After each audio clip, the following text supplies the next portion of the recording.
The folder landed on the kitchen table with a sound like a gunshot. Thea Caldwell Voss, 37-year-old director of the Caldwell Family Foundation and wife of Sterling Voss, did not flinch. She had been standing at the counter when Sterling came in, still in his coat, briefcase in hand, face carrying the particular coldness he had started wearing like a second skin over the past 8 months. She had been making tea. The kettle was still on. Sterling Voss, 43-year-old managing partner of Voss Meridian Capital and husband of Thea, pulled out a chair and sat down without removing his coat. He said, "I think we need to talk about the Foundation's Q3 filing." Thea looked at the folder. Then she looked at her husband. "All right," she said. She turned off the kettle. She sat across from him. She opened the folder. What she found inside made her hands go very still. Sterling had started Voss Meridian Capital 11 years ago with 2 junior partners.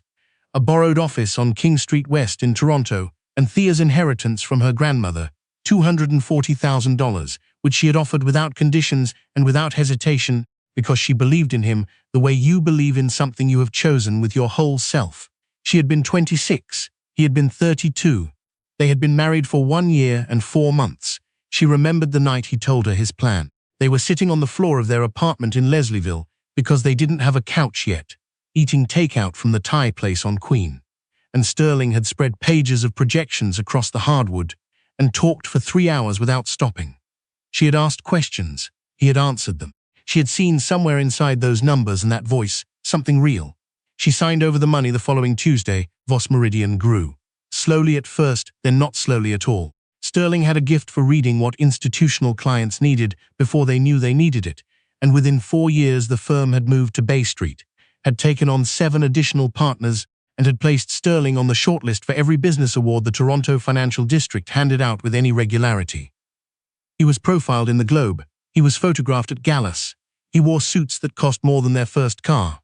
Thea had taken a different path. When the Caldwell Family Foundation, established by her late father, Martin Caldwell, to fund literacy programs across Northern Ontario, began to struggle after his death, Thea had stepped in as director at 31 and quietly rebuilt it. She restructured the grant process. She brought in a small, capable board. She expanded the foundation's reach to include rural libraries in 3 provinces. She did this work without press releases. They had moved to Forest Hill. They had dinner parties. They had, by all visible measures, a good life. What Thea was looking at now, in Q3 filing pages, Sterling had printed and placed in a folder and dropped on her kitchen table, was a suggestion that the foundation's administrative expenses had been misclassified over a period of 22 months. The implication, placed between the lines with enough deniability to be called a question rather than an accusation, was that Thea had been running money through foundation accounts in a way that did not align with the organization's charitable mandate. She closed the folder carefully. "Where did you get this?" she asked. Sterling said, "Simone had a forensic accountant go through the foundation's public filings." Simone, of course. Simone Arcand had been Sterling's executive assistant for 3 years before she became, sometime in the past year, something else. Thea had known before she was supposed to know, the way wives often do, not from evidence at first, but from the quality of her husband's absences, from the way his phone screen went dark whenever she walked into a room, from a shift in the grammar of his attention. He had stopped looking at her the way he once had. He had started looking at his phone. She had said nothing. She had waited, because she was not a person who moved without understanding the full weight of a situation. Now sitting at her own kitchen table, she understood the full weight of the situation. "Sterling," she said, and her voice was level, which surprised her. "The Q3 filing is accurate. The administrative reclassification was reviewed and approved by the Foundation's auditor in September. The documentation is on file. If Simone's accountant found something that looked like a discrepancy, it's because they didn't have access to the full audit trail, which is not public, because it doesn't need to be." Sterling said, "That's not how it looks." "I know how it looks," Thea said. "I also know what it is." He looked at her across the table. There was something in his face she hadn't expected, not guilt exactly, but discomfort, the particular discomfort of a man who has come prepared for an argument and found instead a wall. He said, "I think you should speak to someone. A lawyer." "I think you're right," she said. "I'll call mine in the morning." The next 3 weeks moved in a particular kind of slow. Sterling moved into the guest room without discussion. Simone began appearing at Voss Meridian functions as Sterling's guest, which meant that what had been private became public in the way these things always eventually do, in whispers first, and then in the frank, uncomfortable eye contact of people who know something you are supposed to find out on your own. Thea received 3 texts from women she had considered friends, each expressing some version of "I'm so sorry, I didn't know how to tell you." She replied to each one with the same 2 sentences, "Thank you for reaching out, I'm doing fine." She was, in fact, doing several things. She was meeting with her lawyer, Dana Ferris, a sharp and unsentimental woman who had handled Thea's father's estate, and who listened to the Q3 situation without expression and then said, "They're trying to move first. Do you have documentation?" "I have everything," Thea said. She did. Thea had a habit, formed early from watching her father manage the foundation's original finances with meticulous handwritten ledgers, of keeping records of records. Every auditor's letter, every board approval, every financial review, filed in chronological order and backed up on an encrypted drive she kept in her office at the foundation. It was not a dramatic habit, it was simply something she did, the way she watered plants and answered emails before 9 in the morning. Dana reviewed everything. She looked up from the documents and said, "This is clean." "I know," Thea said. "So what are they actually trying to do?" Thea thought about the folder, about Sterling coming in his coat, about the particular way he had sat down. "I think," she said slowly, "they want the foundation." The Caldwell Family Foundation held at the time a 41% stake in Voss Meridian Capital. This was not widely known. It had come about quietly 6 years into the firm's growth, when Sterling had needed to raise internal capital to fund a major expansion, and Thea had proposed, with the board's approval, that the foundation take an equity position rather than extend a loan. The terms had been Sterling's idea originally, though he had since appeared to forget this. The stake generated returns that the foundation used entirely for programming. It was, by every measure, a sound arrangement. What it meant, in practical terms, was that the foundation, and by extension Thea, as its director, held significant weight in the governance structure of Voss Meridian Capital. Thea had never used this. She had never needed to. She had believed until now that it would never be relevant. She called the foundation's board chair, a retired judge named Leonard Park, on a Wednesday evening. She told him what had happened. Leonard listened without interrupting, and when she finished, he said, "Are you safe?" "Yes," she said. "I'm fine, but I need the board to be aware." Leonard said, "I'll call an emergency meeting." The meeting was held the following Monday in the foundation's boardroom on St. Clair Avenue. Thea laid out the documentation in sequence: the Q3 audit, the correspondence from the auditor, the foundation's full financial history, and, because Leonard asked, the equity agreement with Voss Meridian Capital, including the governance provisions that had never been exercised. One of the board members, a woman named Patricia Holt, who ran a manufacturing firm in Hamilton, looked at the equity agreement for a long moment and then looked at Thea and said, "He doesn't know you can do this." Thea said, "I don't think he's thought about it in a long time." Patricia said, "What do you want to do?" Thea said, "Nothing yet. I want to understand what they're actually planning." What they were actually planning became clear 11 days later when Thea received a registered letter from a firm called Arkand & Wiley LLP. Simone's brother, it turned out, was a corporate lawyer who had recently started his own practice, informing her that Voss Meridian Capital was initiating a formal review of the foundation's equity position on the grounds of a potential conflict of interest related to the foundation director's personal involvement in decisions that benefited the firm. The letter was dense and carefully worded and would have been, to someone without Thea's background, deeply frightening. Thea read it twice. Then she called Dana Ferris. Dana said, "This is a reach. They're trying to create enough noise to pressure you into a negotiated exit from the equity position. It's not a strong legal argument, but it would be expensive and time-consuming to fight if we let it get to that point." Thea said, "What if we don't let it get to that point?" Dana said, "What are you thinking?" Thea said, "I'm thinking we exercise the governance provisions before they finish setting up the board."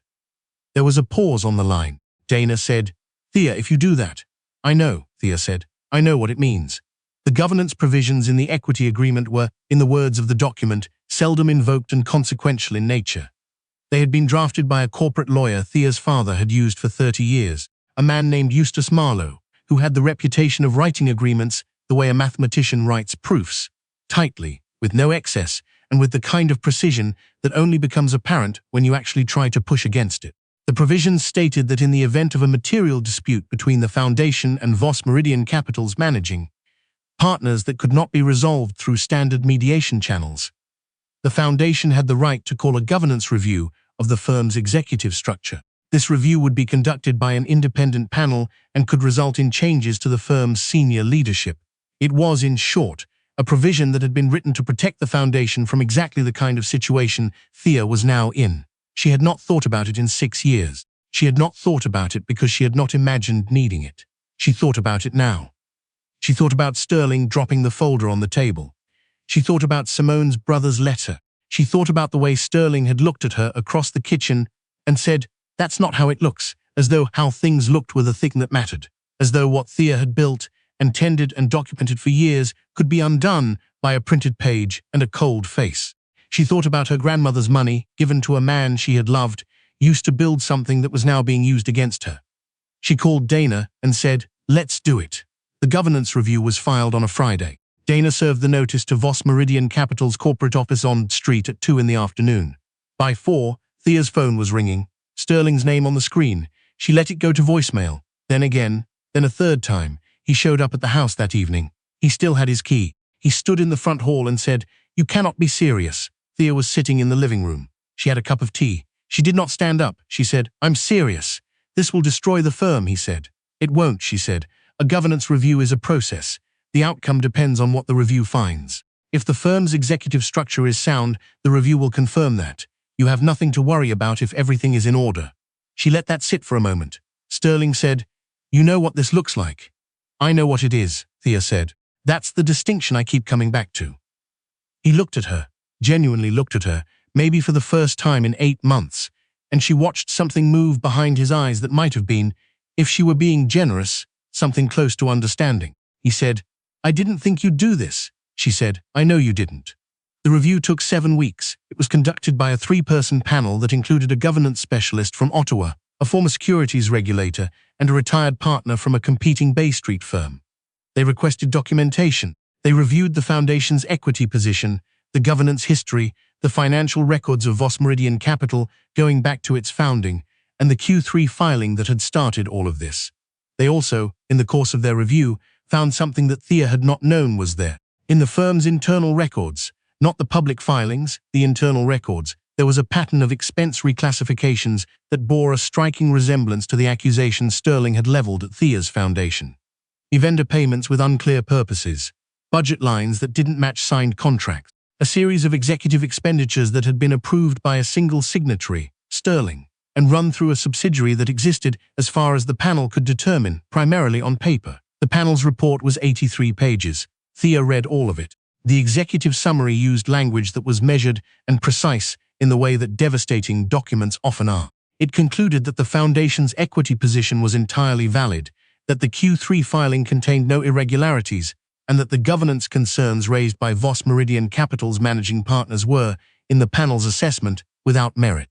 It also noted, in a separate section titled Ancillary Findings, that the firm's own internal financial records contained irregularities that the panel recommended be referred to the relevant regulatory authorities. Dana called Thea when the report was released and said simply, "There it is." Thea said, "Yes." Dana said, "How are you feeling?" Thea thought about it. "Like I should make tea," she said. The regulatory referral was taken up by the Ontario Securities Commission within 2 months. Simone Arcand, who had been appointed to the firm's board of directors in the weeks after the governance review was filed, a move that had felt, at the time, like a declaration, resigned her position 10 days after the referral became public. Her brother's firm withdrew from the case involving the foundation without explanation. Sterling retained his own counsel and began cooperating with the OSC's review process. His name was removed from the firm's public materials during the investigation period. The firm itself remained operational under a restructured executive committee. The equity agreement between the foundation and Voss Meridian Capital remained in place. Thea continued as director of the Caldwell Family Foundation. The literacy programs in Northern Ontario had their most successful grant cycle in the foundation's history that year. 47 communities funded, 3 new library partnerships established in communities that had been without permanent library access for over a decade. Thea did not speak to the press. She did not post about what had happened. She received a number of calls from journalists and declined each one politely. She understood that silence, chosen carefully, is its own kind of strength. One evening in late November, Leonard Park called her. He was not a man who called just to talk, so when she picked up and heard his voice, she waited. He said, "I wanted you to know, the board voted this week. We're naming the foundation's new reading initiative after your father." Thea said, "Leonard, that's the Martin Caldwell Reading Initiative," he said. "We thought it was time." She was quiet for a moment. Through her office window she could see the street below, wet with the first real cold of the season, the lights from the buildings on St. Clair Avenue reflecting off the pavement. She said he would have liked that. Leonard said he would have liked what you did. She didn't answer that. She didn't need to. She thanked him, and after the call ended, she sat for a while in the quiet of the office her father had built, in the chair where he used to sit, surrounded by the records she had kept the way he had taught her to keep them. Carefully, completely, without gaps. And she thought about the morning 18 months ago when a folder had landed on her kitchen table like a gunshot, and how frightened she had almost been, and how she had made tea instead. The kettle had been on. She had turned it off, and she had sat down, and she had opened the folder, and she had seen exactly what was there. That was the thing about knowing what you had built. No one could tell you it was something else. No one could put pages in a folder and call it proof if you were the person who kept the original. No one could make you small if you had never, not once, agreed to be. The reading initiative would serve 11,000 children in its first year. That number was already confirmed. Thea wrote it into the foundation's records that evening, neat and exact, the way her father had taught her, and closed the file.